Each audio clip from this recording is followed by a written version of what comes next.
안도 자신 있다는 거죠. 주 안에 있는 나에게 받는 힘이 있으랴. 십자가 밑에 나는 내 짐을 풀었네. 주님을 찬송하면서 할렐루야 할렐루야. 내 앞길 멀고 험해도 나 주님만 따라가리. 그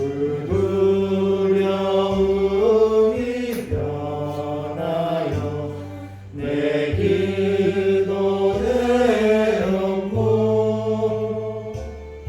전날의 한숨 변하여 내 노래 되었네. 주님을 찬송하면서 할렐루야 할렐루야. 내 앞길 멀고 험해도 나 주님만 따라가리. 내 주는 자비하셔서 늘 함께 계시고 내 불빛 밤을 나시고 늘 채워주시네. 주님을 찬송하면서 할렐루야 할렐루야. 내 앞길 멀고 험해도 나 주님만 따라가리.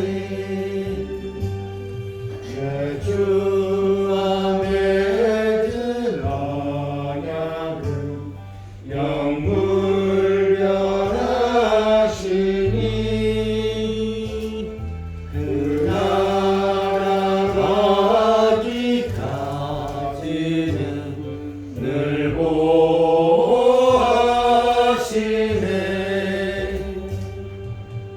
주님을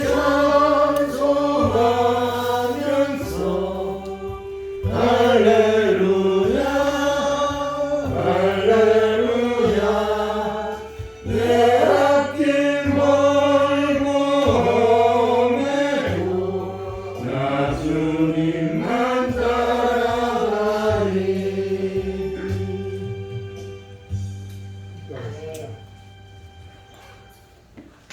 하나님 아버지 감사합니다.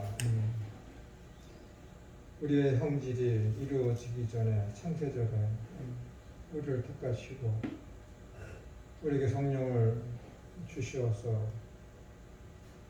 거룩하신 하나님의 그 극진하신 사랑으로 그 아들을 보내주신 그 구원을 믿게 해주셔서 오늘 이 자리에 함께 나와서 하나님의 생명과 길과 진리 되신 말씀을 통해서 교제를 나누게 해주심을 감사드립니다. 아멘. 우리의 만남이 여기서 그치는 것이 아니라 영원하신 그 하나님의 나라, 주께서 재림 이후에 들어갈 그 영원하신 완성된 그 극치 하나님의 나라에서도 함께 영화로우신 하나님을 찬양하고 영광 돌려드리는데 모두가 빠짐없이 함께 할 수 있는 우리의 모든 귀한 만남, 영원한 만남으로 이루어질 수 있도록 은혜로 함께하여 주옵소서. 아멘. 거룩하신 예수님의 이름으로 기도드리옵나이다. 아멘.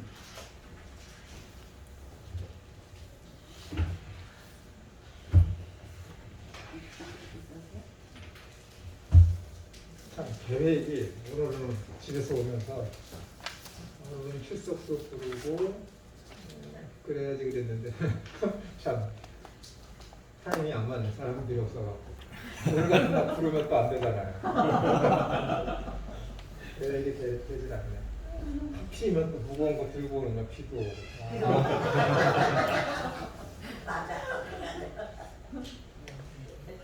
마음대로 되는 게 없어. 그러니까 피조물이죠. 네, 피조물이요. 팬데믹이고, 개인적인 사적인 그런 모임들 인원도 제한되고, 그러니까 이제 사람들과 만나는 이제 교제도 많이 줄어들고, 개인적인 시간이 또 많이 생기고, 그래서 여유가 좀 생길 줄 알았는데 그런 것도 없이 그냥 또 질문하고 그런 것들 답변해주고, 서로 마음에 안 맞으면은 글로다가 그다음에 메시지로다가 왔다 갔다 하는 거는 한계가 있잖아요. 그 사람 표정도 봐야 되고 그래야 되면 그래도 감정이 있잖아요, 그죠? 그래도 감정이 있어요. 어린이집 학부모들이 제 글을 보면은 왜 이렇게 냉정해? 왜 이렇게 무뚝뚝해? 그러거든요. 네 하면서 물결무령 하나 더해주면 그게 네 그러는 건데 저는 네 하고 점 딱 찍어버려 딱 보내버려요.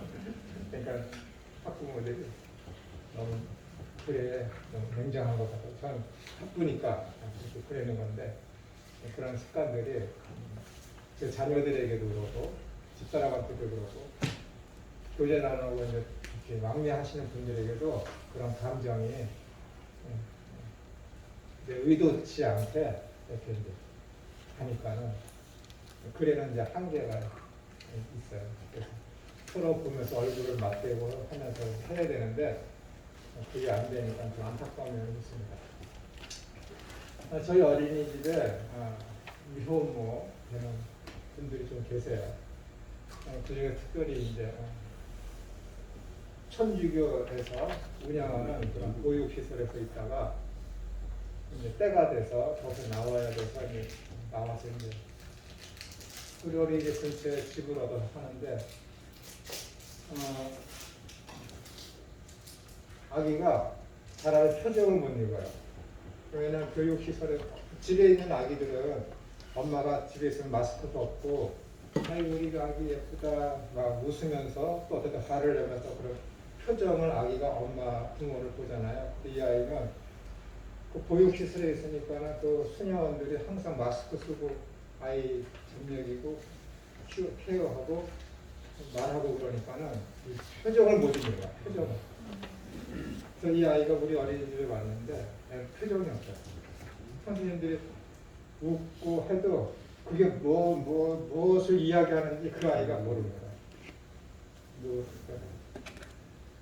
그 교사들이 얘 소시오패스 아니냐 지금 그 지경까지 마스크만 쓰고 어른들이 상대하고 그러니까 아이가 목소리만 듣고 눈빛이며 그런 표정을 전혀 아이가 경험하지 못하니까는 어떤 제스처나 어떤 표정으로 다 이야기하면 하려고 했다가 애가 완전 무표정이에요. 애가 표정이 전혀 없어요. 전혀 무표정이에요. 애가 전혀 무표정.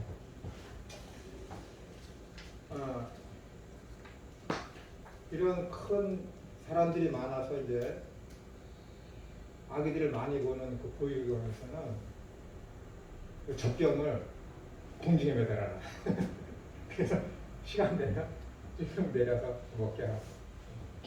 우리나라는 안 그러길 바래요. 그런 나라가 있다니까. 너무 케어하는 아기들이 많으니까. 사람들이 이렇게 표정을 이렇게 하면서 감정을 이렇게 읽으면서 서로 대화를 나눠야, 교제를 나눠야 그게 되는데, 그게 안 되니까 참 안타깝더라고요. 그래서, 고린도서를 요즘에 가르치고 있는데, 이 고린도서 13장 가면은 사람들이 다 자신만만해요. 너무 다 유명하고 잘 알고 그러니까. 그래서 얘기하면은 다 아는 것처럼 해. 근데 좀 깊이 들어가서 4절부터 나오는 사랑, 8절에 나오는 사랑, 13절에 나오는 그 사랑, 하고 앞에 있는 2절, 3절에 있는 그 사랑, 이제 이렇게 정의를 내리는 건데 그 부분에 가서 이제 많은 사람들이 무너지죠. 왜 이 말씀을 드리냐면은 2절 3절에 나오는 그 고린도서에서 나오는 그 사람은 어떻게 보면은 표정이 없는 표정이 없는 그런 거예요. 근데 그 4절과 8절과 13절에 나와서 하는 그 사람은 마스크를 딱 벗었을 때 표정을 보여주는 그 감정을 읽을 수 있게 하는 이 사랑이 2절 3절에서 이야기하는 이 사랑이 이거기 때문에 이 사랑이 없으면은 산을 옮길 만한 믿음이 있어도 사랑이 없으면은 우리는 깽가리가 되는 거로구나. 근데 이 사랑이 뭐냐면은 4절과 8절과 13절에 얘기하는 그 사랑이거든요. 근데 그 사랑을 잘 몰라. 그 일반적인 사랑하라 하니까 그 사랑인 줄 알거든요. 그 사랑인 줄 알거든. 근데 2절 3절에는 정관사가 붙지 않았어요. 근데 4절과 8절과 13절에 나오는 그 사랑은 앞에 정관사가 붙었거든. 그러니까 앞에 2절 3절에 그 사랑을 정의해 주는 거야.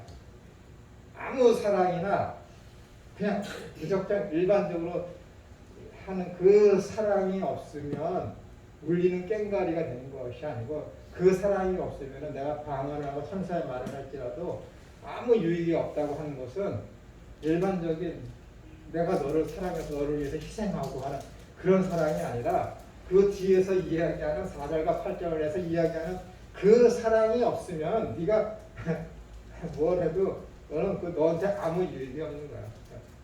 그 뜻이거든요. 사랑은 자기의 유익을 굳이 않는다고 그랬는데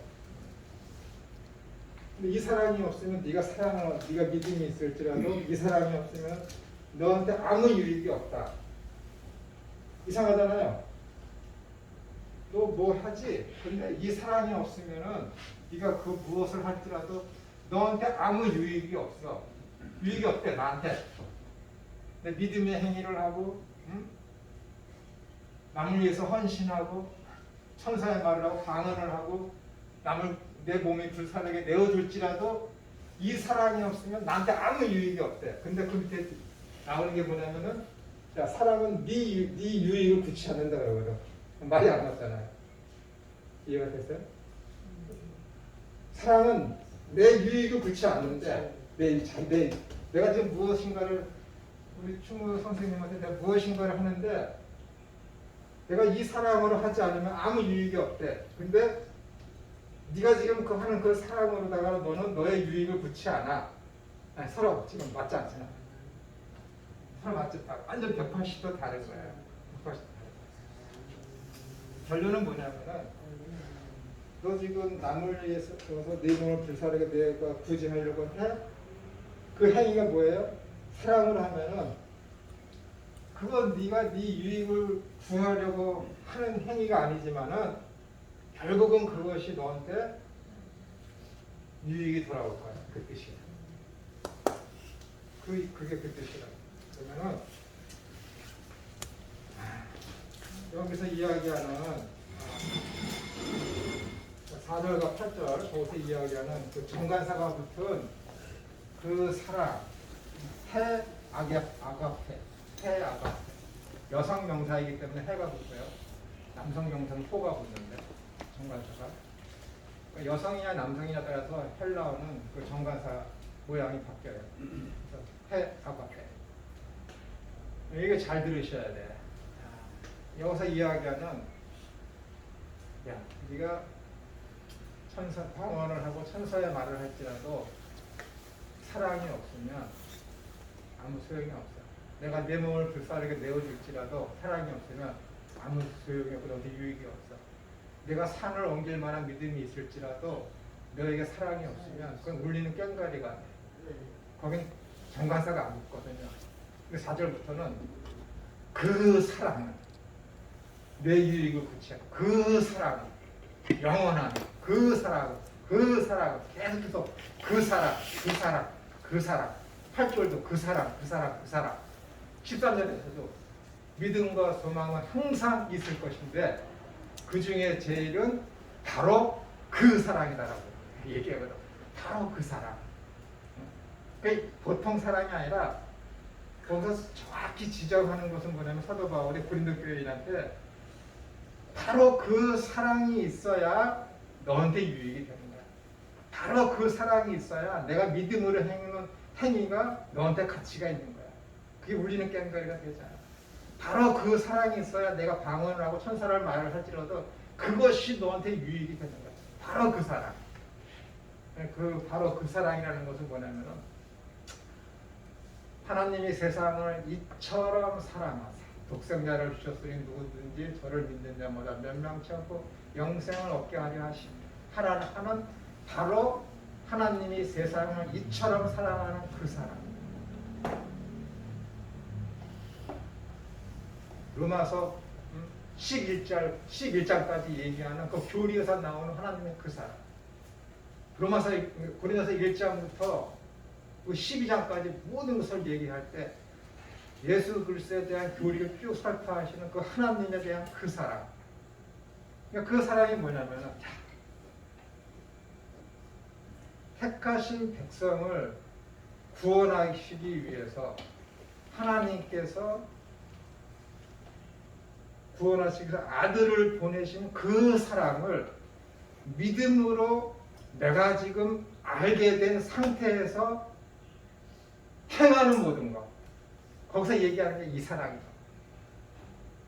이해가 되세요? 하나님이 천우를 만세전에 택했어. 얘를 구원하시기 위해서 그 아들을 보내주신 그 사랑. 그 사랑을 내가 믿어서 알게 돼. 그 사랑을. 야, 하나님이 나를 이처럼 사랑했구나. 당신의 독생자 아들을 보내줘서 날 대신해서 죽게 하심으로 말미암아 내가 구원받게 된 그 사랑. 그걸 깨달은 상태에서의 그 사랑으로 모든 걸 행해야 돼. 그게 아니고서는 믿음, 소망, 사랑, 믿음과 소망, 그 어떤 구지행이 다 소용없더라. 그 사랑을 해야지. 그 사랑. 이 땅에서 이야기하는 도덕적이고 율법적인 그런 거 말고 이제부터 내가 열매를 맺으리라 하면서 의무적으로 해가는 그 사랑 말고 하나님께서 날 그렇게 이 세상을 이처럼 사랑하시는 그 사랑을 내가 믿음으로 깨달은 상태에서 내가 필연적으로 그 사랑 때문에 행하게 되는 그 사랑이 없으면 아무 가치가 없는 거야. 나한테 아무 유익이 없다는 거야. 아무 유익이 없어. 이게 얼마나 위대해. 그 사랑을 받지 못하면은 내가 세상에서 어떤 것을 행하더라도 아무 가치가 없는 거야. 아무 가치가 없는 거야. 그렇기 때문에 세상 사람들 행하는 어떤 종교적이고 윤리적인 어떤 그런 선행이 그 자신에게 아무 유익이 없는 거야. 하나님한테 아무 유익이 없는 거야. 이렇기 때문에 차원이 다른 거지. 나를 그렇게 사랑하신 그 사랑을 내가 알아서 그 은혜에 감복해서 내가 행하는 거야. 근데 그 사랑을 받지 못한 사람이 어떻게 그렇게 살 수 있겠습니까?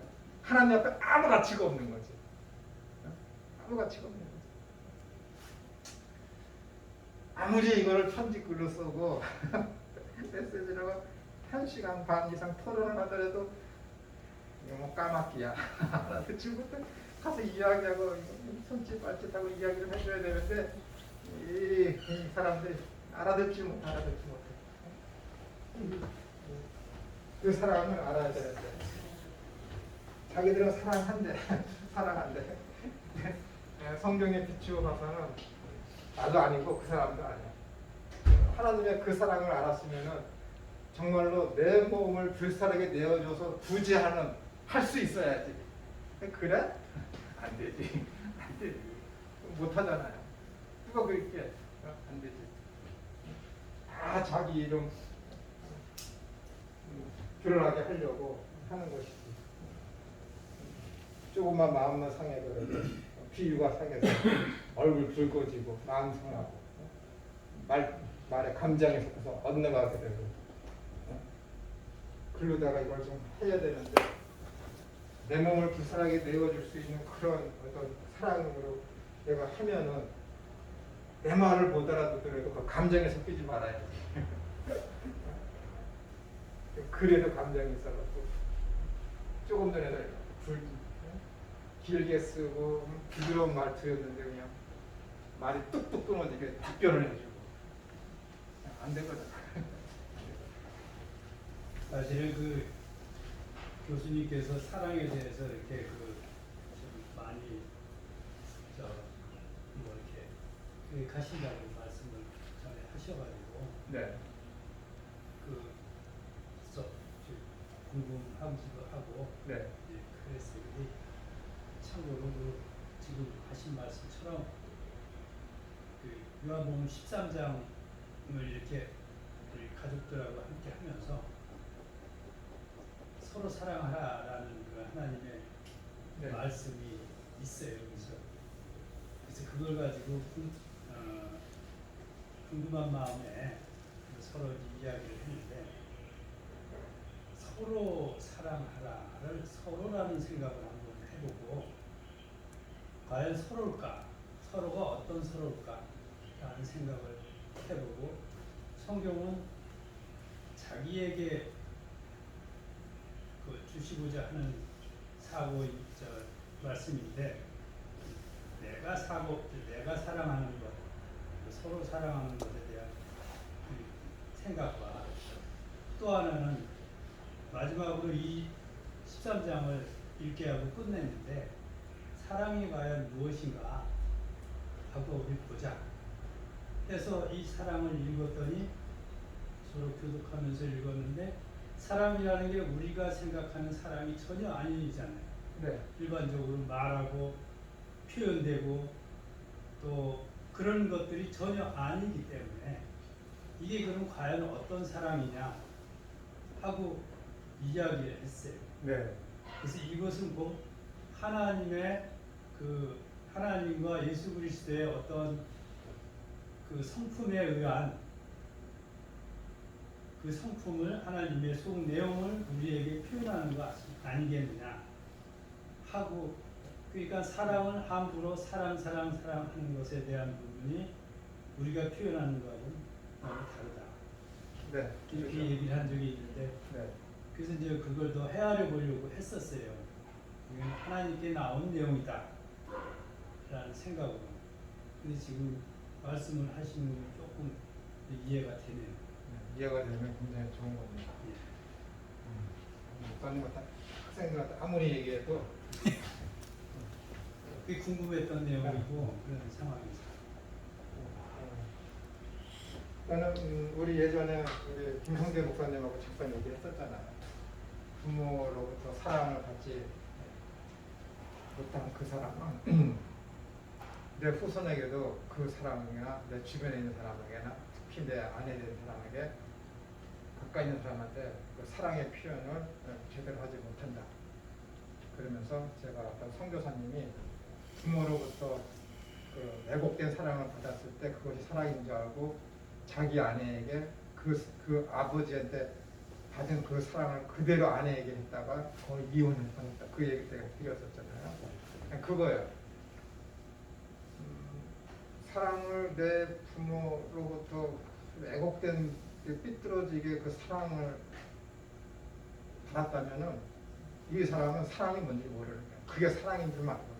마찬가지로 하나님에 대한 사랑에 대해서 내가 정의한 그 사랑으로다가 하나님의 사랑을 이해하고 있다면은 그는 평생의 신앙의 생활을 왜곡되게 해나가거든요. 왜냐면 하나님에 대해서 한 성질로다가 표현하기를 요한사도가 하나님은 뭐라 그랬어요? God is love. 하나님은 사랑이시다. 한마디로 딱 정의를 하시잖아요.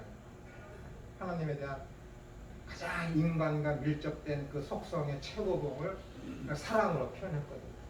그러니까 그 사랑에 대해 하나님의 그 사랑에 대해서 사람이 잘못 편견을 가지고 인간적인 그런 도덕적인 그런 입장에서 그 사랑을 정의하고 있다면은 그는 평생 왜곡된 신앙으로다가 살 수밖에 없습니다.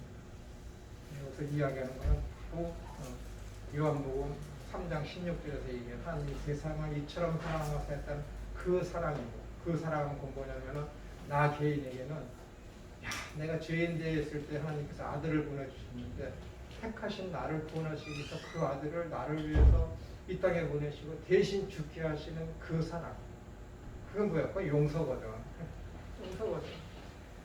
근데 그거를 깨닫지 못하는데 어떻게 그 사람이 제대로 된 신앙의 삶을 살 수 있겠습니까? 은혜를 모르는 거야.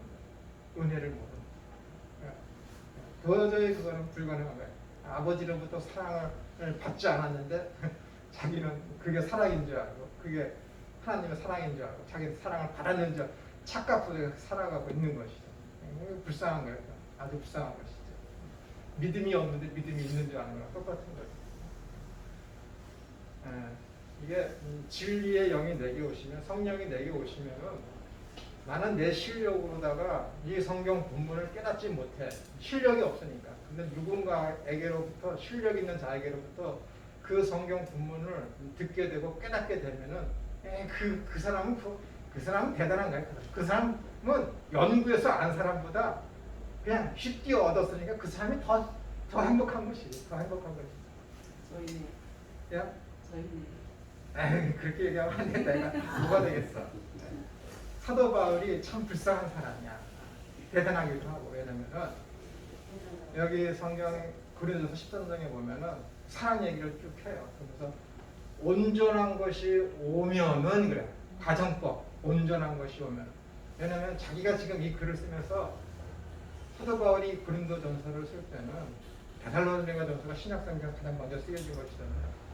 이 고린도 전서를 쓸 때는 공간 복음서가 없었어요. 저번에 얘기했던 QLS 이런 자료들은 있었겠지. 쪽복음 같은 그런 것들 순서 없이 막 돌아다니는 그런 복음서들이 있었겠지. 근데 사도 바울이 데살로니가 전서나 이 고린도 전서를 쓸 때는 온전한 복음서가 없었어요.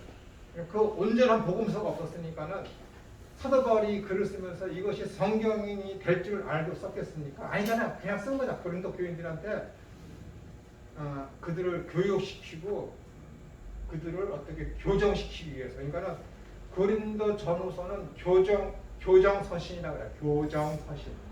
고린도 교인들이 너무 잘못을 많이 했기 때문에 그들을 고치기 위해서 보낸 서신이기 때문에 학자들 사이에서는 이것을 교정서신이다라고 이야기를 해요. 근데 교정서신인데 이 교정서신을 쓰면서 내가 너에게 보낸 이 고린도 전서는 앞으로 성경, 신약성경 27권 안에 들어갈 거야 라는 그런 의식 갖고 쓴 게 아니에요. 그냥 써서 보낸 거지. 그런 가운데 쓰는데 예수님의 일대기나 그런 어떤 복음이 완전하게 기록된 책이 없었어요. 그렇기 때문에 자기 생각으로는 불완전하지만은 성령의 감동에 의해서 이 고린도 전서는 온전한 서신서가 된 거죠. 그러면서 뒤에서 뭐라 그래요? 지금은 우리가 거울을 보는 것 같이 희미하나. 왜? 지금이 어떤 시대예요? 복음서가 성경이 온전히 완전하게 구비되지 않은 상태예요. 지금은 우리가 거울과 거울을 보는 것 같이 희미해. 온전하지가 않아. 그러나 그때가 되면, 그때가 언제예요? 신약 성경이 완전히 자리 잡혔을 때, 복음서가 완전히 기록되어졌을 때, 사도 바울은 온전한 때, 그 다음에 얼굴과 얼굴을 대면하는 그때가 언젠지는 몰라. 지금 모든 것이 희미해. 지금 온전하지 않아. 자기 생각에는. 근데 성령의 감동에 의해서 온전한 때가 올 거야. 온전한 때가 오면은 얼굴과 얼굴을 대면하는 것처럼 확실하게 너희가 알게 될 거야. 무엇을? 하나님의 사랑을, 하나님의 뜻을. 그게 어디 있는 거? 복음서에 있잖아요. 복음서 이후에 기록된 모든 신약 성경은 뭐예요? 복음서를 기반으로 해서 쓰여진 해설서라고. 해설서라니까요. 그거예요. 그러니까 온전한 것이라는 것은 성경이 완전히 쓰여졌을 때, 복음서가 완전히 우리 눈앞에 나타났을 때, 예수님께서 하신 일이 무엇인지를 정확히 우리가 알게 된 때, 언제 그것이 복음서가 완전하게 기록될 때, 그때를 염두에 두고 사도 바울이 온전한 때 얼굴과 얼굴을 대면해서 보는 것처럼 확실한 때, 그때가 되면은 뭐예요? 아, 하나님의 사랑이 너희가 그리고 내가 무엇인지 알게 될 거야. 그런데 복음서가 완전히 쓰여지기 전에 어떻게 돼요? 사도 바울은 순교를 받는 거죠. 이런 면에서 참 불쌍하다. 그러나 성령의 감동에 의해서 그는 자신은 모르지만 감동에 의해서 완벽하게 복음 안에서 그가 서신서를 쓰고 복음을 전한 사람이라는 거예요. 이해가 됐어요? 네, 이해가 되셔야 돼요. 이해가 되시죠? 이게 계시야. 이것이 영감이지. 이런 식의 영감과 계시의 시대는 끝났어요. 사도 바울이 받았던, 나는 불확실하지만은 사도 바울이 지금 배를 운전하고 가. 목적지가 어딘지는 몰라. 그냥 노를 젓고 가. 내가 지금 바로 가고 있는지는 몰라. 근데 하나님이 바람을 일으켜서 사도 바울을 바로 가게 만들고 있어. 근데 나는 모른다니까. 근데 그거 딱 끝내 보니까 어떻게 된가? 하나님이 사도 바울의 배를 정확한 위치에 안착시킨 거라니까. 사도 바울은 몰랐지만. 이해가 되세요? 이게 영감이며 이것이 계시예요. 이걸 받은 것들이 누구예요? 성경의 기록자들이라니까요. 끝났어. 이미 말씀은 다 종결됐다니까요. 그런데 지금도 그걸 원하면 되겠습니까? 안 되는 거야. 지금은 완성된, 완료된 온전한 이 계시의 말씀을 잘 해석하는 시대예요. 지금은 잘 해석해서 적용하는 시대라고요. 근데 그거를 원치 않고요. 하나님의 새로운 말씀을 주십시오. 이 계시의 말씀을 그냥 나 깨달을 수 있도록 신기적인 방법으로 하게 해주십시오. 라고 하면은 매우 비성경적이다. 이미 사도 바울은 온전한 것이 올 거야. 얼굴과 얼굴을 대면하여 보듯이 복음이 무엇인지, 하나님의 뜻이 무엇인지, 하나님이 왜 예수님을 이 땅에 우리 가운데 보내주셨는지에 대한 확실한 답을 줄 때가 올 거야. 라고요. 그 줄 때가 언제라고? 신약 성경이 성경으로서 정경으로서 완전히 자리 잡게 되는 그때가 뭐예요? 얼굴과 얼굴을 맞대어 보는 때라는 거죠. 어떤 사람들은 이것을 예수님께서 재림하시는 때라고 하는데, 지금 우리는 뭐예요? 성경은 우리에게 주어졌지만 얼굴과 얼굴을 맞대어서 볼 수 있는 시대가 되었지만 여전히 어떻게 돼요? 우리는 죄성이 있고 죄에 대한 경향성이 있기 때문에 하나님께서 구원에 이르는 완벽한 지혜가 있는, 온전한 지혜가 있는 성경 말씀 우리 가운데 주어졌지만 어떻게 돼요? 여전히 우리는 그래서 온전히 다 하나님께서 주신 그 계시의 뜻을 완벽하게 우리에게 주어졌지만 우리는 그것을 완벽하게 해석을 못하잖아요. 그런 면에서는 종말론적인 의미가 포함된 것도 맞아요. 그러나 1차적인 의미로는 뭐냐면은 성경이 정경으로서 완전히 자리를 잡게 되는 그때가 되면은 우리가 얼굴과 얼굴을 대면하는 것이 확실한 때가 우리에게 주어진다라는 의미가 1차적인 의미예요. 2차적인 의미로는 주님께서 재림하시게 되면은 완벽하게 알게 된다는 것이죠. 지금 우리가 성경보다 성경을 읽어도 어떻게 돼요? 저도 그렇고 여러분도 그렇고 완벽하게 이 말씀이 그 뜻이야 라고 하는 그런지는 않잖아. 난해 구절이 있고, 어려운 구절이 있잖아. 난해 구절이 있고, 우리의 지성으로는 해석이 불가능하게 보이는 그런 구절도 있고, 그렇기 때문에 종말론적으로는 아직도 우리에게는 이것이 온전하지 못하다라고 이야기를 할 수가 있습니다. 그래서 요즘 팬데믹 시대 얘기하다가 이렇게 됐는데, 이 팬데믹 시대 때 이렇게 얼굴과 얼굴을 맞대어서 보지 못하는 그런 안타까움, 그리고 이 고린도전서 13장에 있는 거 1, 2, 3절에 나오는 그 3절은 마스크를 쓴 상태에서의 그런 상태에서의 어떤 사랑을 얘기하는 거예요. 도대체 이게 어떤 사랑이길래 내가 산을 옮길 만한 믿음이 있을지라도 사랑이 없으면은 우리는 깽가리가 된다고 그럴까? 어떤 사랑이길래? 그 어떤 사람, 그 사랑에 대한 답변이 4절부터 쭉 나와 있는 4절 쭉.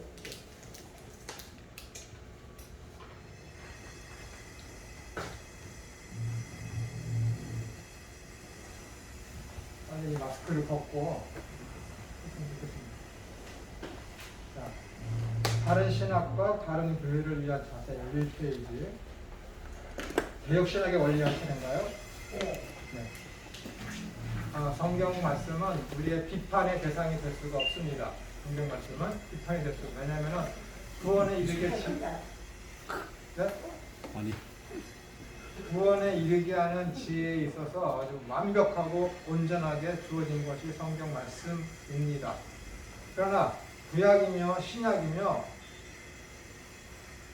첫 번째 구약 성경과 첫 번째 신약 성경은 우리에게 없어요. 다 원본은 상실됐고 지금은 우리에게 남겨져 있는 것은 사본입니다. 사본. 그래서 성경에 대해서 어떤 게 본문 비평이니 사본학이니 하는 것이 그에서 필요한 겁니다. 그래서 이 비평이라는 것은 크리노라고 합니다. 크리노. 여러분들 뭐 고린도전서 2장 제가 자주 말씀드리지만은 이 사람이 영에 속한 사람인지 그렇지 않은 사람들이 너희들이 분별토록 하라 했을 때 쓰이는 것이 이 크리노라는 이 단어예요. 비평이라는 이 단어. 너희가 비판받지 아니하고는 비판하지 말라 하는 것도 크리노예요. 그 다음에 베레아 사람들이 이 성경 말씀이 그러한가 아니한가 상고하니라 하는 것도 비평입니다. 크리노라는 단어가 똑같이 쓰여졌어요. 그런데 거기에 좀 다릅니다.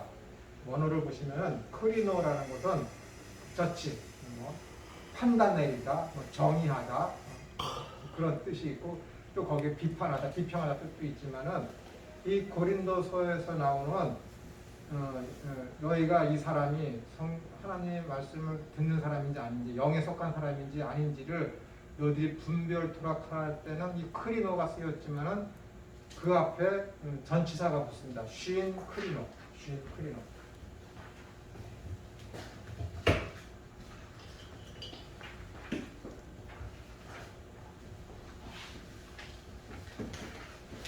크리노가 비평, 비판. 우리나라 성경 그래서 영어로는 이렇게 제일 많이 판단, 판결 같은 뜻이죠. 이런 식으로다가 영어 성경에서는 이 크리노를 가장 많이 번역을 했습니다. 근데 우리나라는 이것을 비평이라고 했죠. 그러니까 너희들이 비평받지 아니하려고 비판받지 아니하고 비판하지 말라는 것은 영어에서는 이렇게 안 했어요. 이렇게 다 너희가 판단받지 않으려고 판단하지 말라. 그런데 이 고린도서 2장에서 너희가 그가 영에 속한 사람인지 아닌지를 너희가 그 사람을 분별토록 하라 할 때 여기 크리노 앞에 쉰이 붙어요. 쉰. 이게 뭐예요? 함께라는 전치사라고요. 함께 그를 판단하라는 거예요. 제 김찬호가 제가 고린도서 13장 얘기했지 저 말이 맞는지 안 맞는지 우리 함께 말씀을 통해서 저 김찬호라는 놈 한번 연구해보자 하는 그 뜻 그거예요. 지금. 그가 영에 속했는지 아닌지를 판단하라라는 것이 분별토록 하라라는 그 분별이라는 단어가 이 쉰 크리노라니까요. 기도를 해서 하나님 저 김찬호가 맞습니까? 안 가르쳐준다니까 하나님이 왜 가르쳐줘? 안 가르쳐준다니까 말씀을 통해서 연구를 해서 김천우가 저 한 말이 그런가 아닌가로 베레아 사람들처럼 크리노를 하는 거예요. 베레아 사람들은 신크리노 한 게 아니라 아나크리노였어요. 아나가 뭐예요? 강조용법이야. 강조. 크리노를. 베레아 사람들이 성경 말씀을 읽으면서 야 예수가 이 구약이 자기에 대해서 이야기하는 거래. 제자들이 그랬어. 그래? 맞나 안 맞나 한번 연구해봐야 되겠다고 아주 그냥 할 수 있는 방법을 다 동원해서 구약을 연구한 거야 지금. 구약을 연구하면서 야 진짜 이 구약 성경에서 이 율법이며 제사며 그동안 인물들이 다 이 예수님에 대해서 증거한 거 맞아? 라고 연구한 거야. 베레아 사람들이. 아나크리노. 개인적으로는 아나크리노를 해야 돼. 아나크리노. 함께 모여서 이 아나크리노 하는 것을 가지고 함께 모여서 저희 김천우 저놈이 저런 헛소리를 하네. 저 아무튼 헛소리 있고 하고 함께 연구하는 거 함께. 그게 신학교지. 그게 신학교. 근데 자유주의 학자들이 이거 못하게 하는 거지. 왜 그러냐면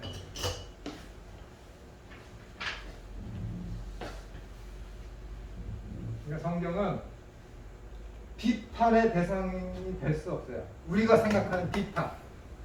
이제 베레아 사람들처럼 그런 신앙을 가지고 하는 것이 아니라 예수가 진짜 누리를 걸었다. 그거 뻥일 거야.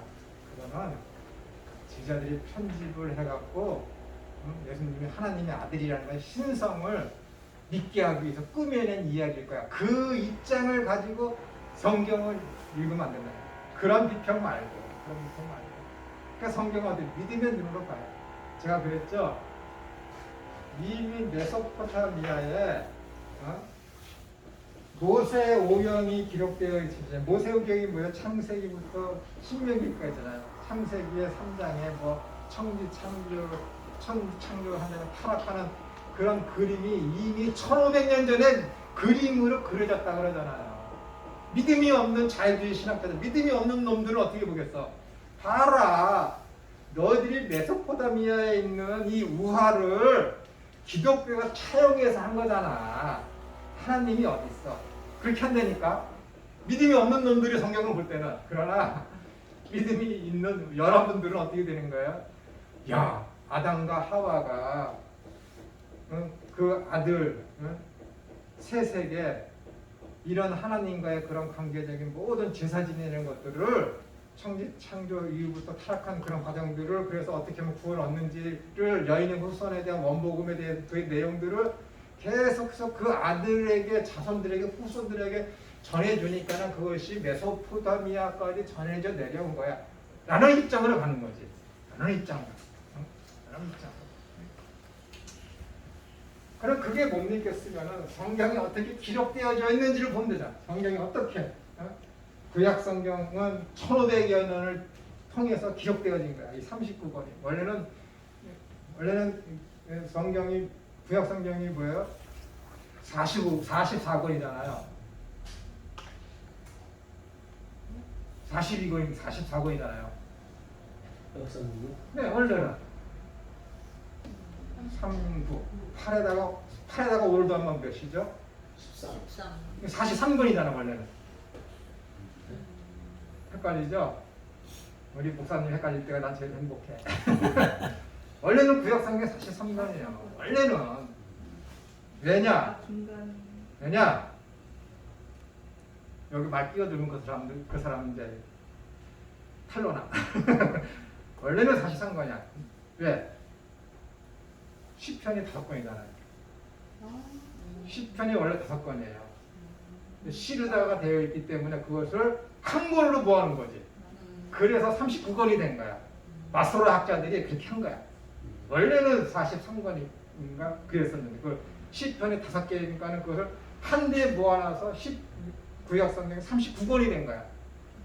그래서 정통 마소로 학자 유대인들은 아직도 구약성경에 대해서 39권인 걸 싫어해. 그런 사람들도 있어.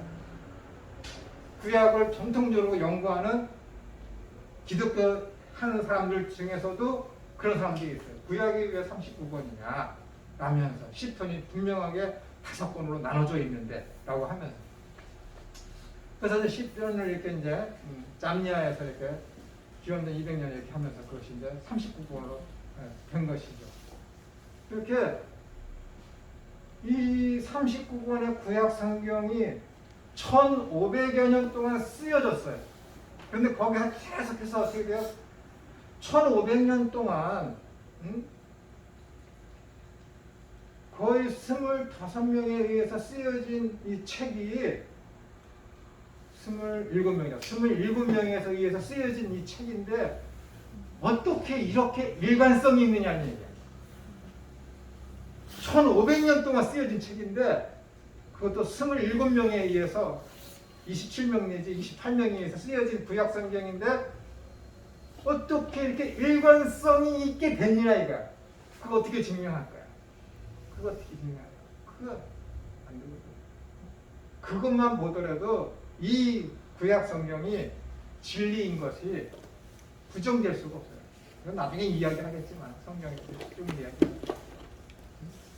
각기 살아온 시대, 배경, 그 사건들 다 다른데도 불구하고 어떻게 이렇게 일관성이 한 사람이 기록하지 않고서는 주장하지 않고서는 감독하지 않고서는 이렇게 될 수 없다라는 거죠. 이렇게 될 수 없다라는 거죠. 그러면 만약에 일관성 주장에 그러면 왜 에스더서에서는 여호와 이름 부르는 거 하나님 그럼 하나도 안 나타나? 라고 얘기했죠.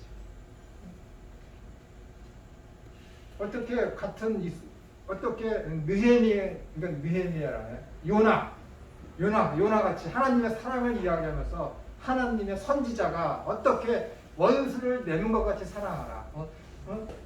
율법의 가장 중요한 바가 뭐냐? 하나님을 사랑하고 내 이웃을 내 몸과 같이 사랑하라는 것인데 요나가 그것을 모를 리가 있을까? 하나님 사랑이라는 것을 아는 요나가 어떻게 이방에 가서 복음을 증거하려니까 도망가려고 그러느냐? 그게 진짜 원수를 내 몸과 같이 사랑하라는 하나님의 계명을 지키려고 그 명령을 받은 선지자의 마음 자세가 그게 온전하냐? 그럼 어떻게 돼? 내가 마소라 학자이면서 요나서를 딱 보면은 난 그걸 빼버릴 거야. 빼버리지. 오해받기 딱 좋잖아요. 하나님은 사랑이라고 그러면서 어떻게 저 이웃 나라 그러라고 하지만은 하나님의 사랑인데 어떻게 저 나라에 가서 복음 전하는 그것을 원치 않고 하나님을 원망할까? 에이, 요나서는 이게 우리 성경의 취지에 맞지 않을 거야. 제 말 뜻이 이해되세요? 제가 낯설어 학자라면 빼자고 주장할 거야. 빼자고. 요나는 빼고 다른 책을 다른 선지자 대용해서 이 구약 성경에 추가합시다. 라고 할 거야. 이방 사람들, 자유주의 신학자들, 구약 학자들이 가장 이스라엘 사람들을 존경하게 된 이유가 뭐냐면은 이 요나서 때문이야. 요나서 때문에. 이래서 이스라엘 백성들이 위대하다라는 거야. 자기 자신들의 치부를 그대로다가 다 성경의 정경으로다가 추가했다라는 것이죠. 특히 이 요나서를. 요나서를. 전혀 하나님의 그 사상과 맞지 않는 행동을 지금 요나가 하고 있잖아요. 야, 복음을 증거해. 그러면 어떻게 돼요? 사도 바울처럼 가야 되잖아. 근데 이 요나는 싫어하고 도망가잖아. 그래서 하나님 원망하잖아. 내가 얘네들한테 복음을 증거하면은 얘네들이 회개해서 구원 받을까봐 내가 안 오려고 그랬는데 왜 나를 여기 보냈습니까? 라고 한탄하잖아. 하나님의 그런 의도랑 전혀 맞지 않아. 이게 하나님의 사랑이에요. 이거 하나님의 명령을 받은 선지자가 뱉을 마음 가지고 있을 마음가짐이며 행동입니까? 그런데 그런 것을 어떻게 해요? 성경의 정건으로 추가했다라는 거예요. 이게 사람이 할 수 있는 일이에요? 아니라니까. 하나님의 성령의 감동에 의해서 이 요나서는 구약의 성경의 정경으로 포함되어야 하기 때문에 하나님께서 그 낯선 학자들을 영감을 주셔서 요나서를 추가하게 한 거라니까. 이해가 안 되세요? 구약 학자들이 그러는 거야. 야, 어떻게 요나 같은 이런 인물을 구약의 성경에 정경으로 추가했을까? 야, 진짜 이 이스라엘 백성들 진짜 대단하다라는 거야. 이거 누가 하는 얘기야? 자유주의자들이 하는 얘기야. 자유주의자들. 정말 대단하다는 거야. 이스라엘 사람들. 그들도 나랑 똑같아. 내가 자유주의적 입장이 있나 봐. 나도 싫거든. 내가 만약에 마소라 학교였으면은 진짜 돌멩이 갈면서 얘 요나는 구약 성경에서 빼야 돼. 얘 때문에 우리 이스라엘이 수치야. 어떻게 하나님의 명령을 받았는데 어떻게 하나님에 대해서 그렇게 대항하면서 사랑을 실천해야 될 사람이 어떻게 그 마음 다 있는 대로 다 토로하면서 가서 복음을 증거하라고 그럴 때 복음을 안 증거하려고 그래. 그리고 증거하면서도 믿든지 말든지 해서 야, 예수님은 너희도 안 믿으면 지옥 간다. 그러면서 하나님한테 나 증거 다 했습니다. 저랑 똑같은 거잖아요. 그런데 그걸 성경에 추가했다라는 거예요. 그런데 하나님 구원해 주셨고.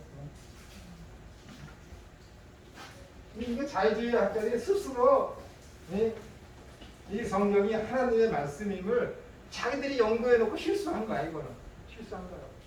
얼마나 대단합니까? 이렇게 구약 성경은 원전은 없지만은 이것은 비판의 대상이 될 수 없는 거예요. 비판의 대상이 될 수 없는 거예요. 성경 자체는. 그런데 지금 어떻게 돼요? 원어가 원래 오리지널 성경이 우리에게 다 하나도 없고 사본이 있잖아. 사본.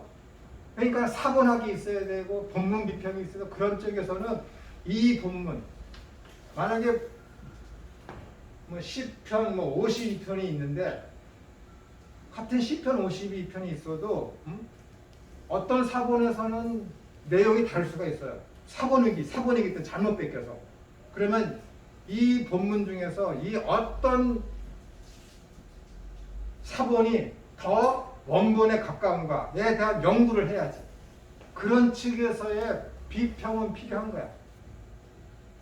예전에는 아예 자유주의자가 나오기 전에는 이런 본문 비평이니 사본학이니 하는 것이 아예 있지 않았어요. 근데 자유주의자의 득세하고 고고학이 발전되면서 어떻게 되는 거예요? 1944년에 한 양치기 소년에 의해서 쿰난 사원에서 어떻게 되는 거예요? 항아리에서 구약 성경이 발견이 되잖아요. 온전한 거죠. 그래서 사본학이 그때부터 시작이 돼갖고 이것을 파악하기 시작한 거잖아요. 어떤 사본이 진짜 맞나? 뭐 그 이전에도 뭐 종교개혁 이전에도 이런 사본학 연구가 있었지만은 그렇게 발달되지는 않았거든요. 20세기 들어오면서 그렇게 발달하게 된 것이지. 그러면서 그것이 교회 안에 들어오면서 지금 우리가 갖고 있는 이 역본이 틀릴 수가 있구나 하면서 사본을 점점점 오래된 고대 사본을 찾아가게 되니까 어떻게 되는 거예요?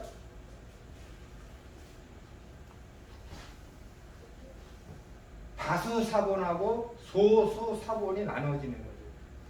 여기 없기 때문에 말씀드리는 거예요. 다수 사본하고 소수 사본이. 그런데 예전에는 사람들의 생각이 잘못돼갖고 소수 사본이 오히려 더 원본에 가까울 수 있다라고 판단을 내렸어요. 누가? 천주교에서, 구교에서. 그러나 시간의 흐름에 따라서 이 개신교에서도 그 관심이 많고 연구를 많이 하다 보니까는 다수 사본이라는 것은 무엇이냐면은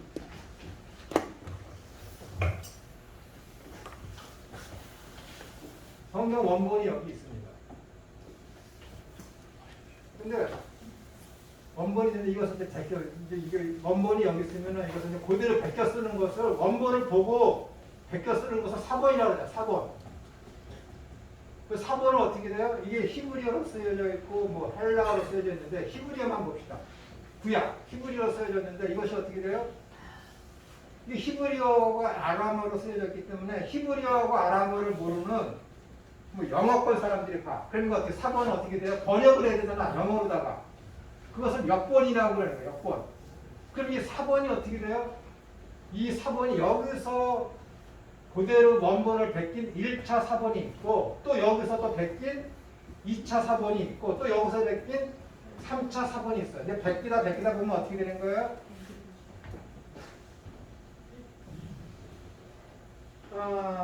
이렇게 말해요.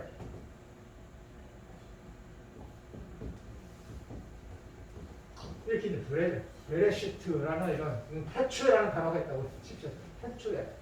근데 베레시트 그랬는데 어떤 아이들이 이걸 베껴 쓰다가 이것을 빠뜨릴 수도 있어요. 만약 예를 들면 그러면은 2차 사본에서 요 원본을 보고 요거를 베껴 쓰는데 요걸 빼뜨렸다고 쳐보세요. 그럼 2차 사본을 요 2차 사본에 이걸 뺐어.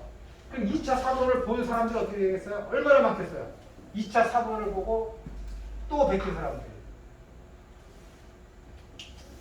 이렇게 사본이 하나만 있는 것이 아니라 수십 종, 수백 종이 나눠질 수 있어요. 그런데 어떤 책에서는 이것이 없어. 베이시. 근데 어떤 책에 어떤 사본에는 베이시 있는 거야. 근데 이 베이시 있는 이 브레시트라는 태초라는 단어가 있는 몇 장에서 이 단어가 있는 요 사본이 많아. 훨씬 많아. 근데 어떤 사본에서는 요 베레시트에서 이 배가 빠진 이걸 레시트만 있는 사본이 한 전체에서 한 1000개라고 써보세요. 1000개. 어? 1000개라고. 근데 이거는 한 1500개야. 그럼 예전에는 요 1000개의 사본을 가지고 소수사본이라 해요. 소수사본. 이 소수사본이 진정한 사본이다라고 했어요. 그러나 시대가 넘어오면서 그게 아니라 이 다수사본, 이 1500개의 이 사본이, 다수사본이 진짜다라는 것이 이제 학설로다가 인정을 받게 된 것이죠. 그러니까 사본이 다수사본하고 소수사본으로 나뉘어져요. 다수사본하고 소수사본. 그러니까 비잔틴 계열에 있는 것은 소수사본이라고 그러고 알렉산드리아에 있는 사본을 다수사본이라고 그래. 근데 이 다수사본을 따른 현재 가장 뛰어나다고 하는 번역본이 뭐냐면은 킹 제임스 버전이야. 킹 제임스 버전. 킹 제임스 버전이 다수사본의 계통을 따랐어요. 다수사본에. 근데 우리나라 성경은 어떤 것은 다수사본을 따르고 어떤 것은 소수사본을 따르고 어떤 것은 영어 성경 역본을 우리나라 말로 번역도 하고 하여튼 우리나라 지금 개역개정은 말이 많아요. 말이 많아요. 이런 의미에서. 이것이 다 뭐예요? 이 오리지널 원본을 얻고 다 사본이나 역본밖에 없어요. 우리나라 성경은 역본이잖아요. 언어에서 번역한 한글로 번역한 역본. 이 역본에 대해 역본은 이 사본에도 오류가 있는데 이 사본을 한글로 번역하면서도 얼마나 오류가 많겠습니까? 장로교면은 장로기다 자주 말씀드리지만 장로교면은 좀 더 할게요. 장로교면은 장로교만을 위한 성경이 따로 있습니까? 그렇지 않잖아요. 어떻게 해야 돼? 성결교, 침례교, 감리교, 통합, 합동, 모든 대한민국에 있는 모든 교단이 다 합쳐서 거기 학자들이 모여서 이 성경을 사본을 가지고 한국말로다가 한글로다 번역을 해야지. 그럼 거기에 대해서 감리교의 입장이 있고, 장로교의 입장이 있고, 성결교의 입장이 있을 거 아니에요. 그러면은 같은 부분 딱 놓고 봤을 때 태초에 하나님이 천지를 창조하시니라 했을 때 태초라는 그 단어를 했을 때 이 태초를 어떻게 번역할 것인가? 왜 다툼이 처음부터 있는 거야? 이 태초의 의미가 무엇인지에 대해서 영어는 in the beginning이라고 했는데 어떤 영어에서는 at the beginning이라고 했다. in하고 at이 전치사 하나 차이인데 얼마나 거기에서 의미가 달라집니까? 그것 때문에 싸우는 거야. 그래서 어떤 사람은 태초에 하나님의 천지를 창조하셨다라는 이 in the beginning을 할까? 아니야. 태초에로 하지 말고 태초 안에라고 하자. 태초 안에. 하나님이 천지를 창조하시니 이때는 태초니라. 이렇게 번역하자는 거야. 싸우는 거지. 각 교단마다 학자들에 의해서. 그럼 어떻게 돼서 중간 입장을 취하게 되는 거야. 그럼 성경이 어떻게 사본에서 완전히 원래 뜻에서 벗어나게 되는 거지. 왜? 하나의 대한민국에는 하나의 성경이 있어야 그래도 교회가 하나가 되는 모습을 보여줘야 되기 때문에 이 학자들이 그냥 거기에서 양보를 해. 양보 서로. 그러니까는 예전에는 창세기 1장 1절에 태초에 하면 그 밑에 각주가 안 달렸어. 그런데 1990년 그 이후에 번역된 그 성경 밑에 각주에 보면은 이 베레시트라는 그 단어 밑에 어떻게 각주가 달려. 태초에 아니면 태초 안에 태초 때에 이런 식으로다가 왜 그러는 거야? 다툼이 있기 때문에 이거 부분은 이렇게도 번역할 수 있다라는 것이지. 이런 측에서 비평을 하는 거지. 성경은 왜? 원본이 없기 때문에 사본이기 때문에 또 사본에서 또 우리나라 성경을 번역을 하는 역본으로 만들어야 되기 때문에 이렇게 성경에 대한 번역의 차이가 있기 때문에 지금 우리가 갖고 있는 이 역본, 이 한글 성경에 대해서나 영어 성경에 대해서는 어떻게 되는 거예요? 비평이 필요한 그런 면에서 이해가 됐어요? 그런 면에서.